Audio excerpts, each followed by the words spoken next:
அன்பார்ந்தவர்களே, இயேசுவின் இனிய நாமத்தில் உங்களை வாழ்த்துகின்றேன். இன்றைய இறை சிந்தனை, கனிவுடையோர் பேறு பெற்றோர், ஏனெனில் அவர்கள் நாட்டை உரிமை சொத்தாக்கிக் கொள்வர். மத்தேயு 5ஆம் அதிகாரம் இறை வார்த்தை 5. அன்பர்களே, இந்த உலகம் பல நேரங்களில் சத்தமாக பேசுபவர்களையும், அதிகாரத்தால் ஆள்பவர்களையும், கோபத்தால் வெல்பவர்களையும் பெரியவர்கள் என்று நினைக்கின்றது. ஆனால் இயேசு கூறுகின்றார், சாந்தமுள்ளவர்கள் பேறு பெற்றோர் என்று. சாந்தம் என்பது பலவீனம் அல்ல, அது கட்டுப்பாட்டில் இருக்கும் பலமாகும். கோபப்பட வேண்டிய நேரங்களில் அமைதியாக இருப்பது சாந்தமாகும். பழி வாங்க வேண்டிய நேரத்தில் மன்னிப்பது சாந்தமாகும். அதிகாரம் இருந்தும் தாழ்மையுடன் நடப்பது சாந்தமாகும். இதற்கு நம் ஆண்டவர் இயேசு கிறிஸ்துவே ஒரு சிறந்த முன்மாதிரியாகும். அவருக்கு எல்லா வல்லமையும் இருந்தும் அவர் தாழ்மையுடன் நடந்தார், அன்பால் வென்றார்.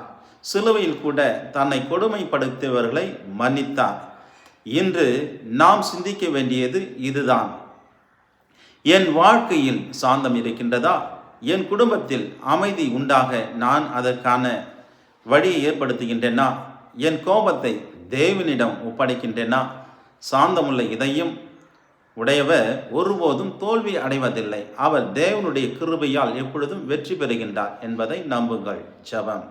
எங்கள் அன்பின் ஆண்டவரே, எங்களுக்கு சாந்தத்தை தந்ததுக்காக உமக்கு நன்றி. எங்கள் இதயத்தில் சாந்தமும் தாழ்மையும் எப்பொழுதும் தரவும், கோபத்திற்கு பதிலாக அமைதியும், பழிவாங்குதலுக்கு பதிலாக மன்னிப்பையும், பெருமைக்கு பதிலாக தாழ்மையும், எங்கள் ஆண்டவர் இயேசு கிறிஸ்துவை முன்மாதிரியாக கொண்டு வாழ எங்களை வழிநடத்த எங்களுக்கு வேண்டிய போதிய ஆசீர்வாதங்களை தர எங்கள் ஆண்டவர் இயேசு கிறிஸ்துவின் இனிய நாமத்தில் உம்மை பார்த்து ஜெபிக்கின்றோம். ஜெபம் கேளும் எங்கள் நல்ல பிதாவே.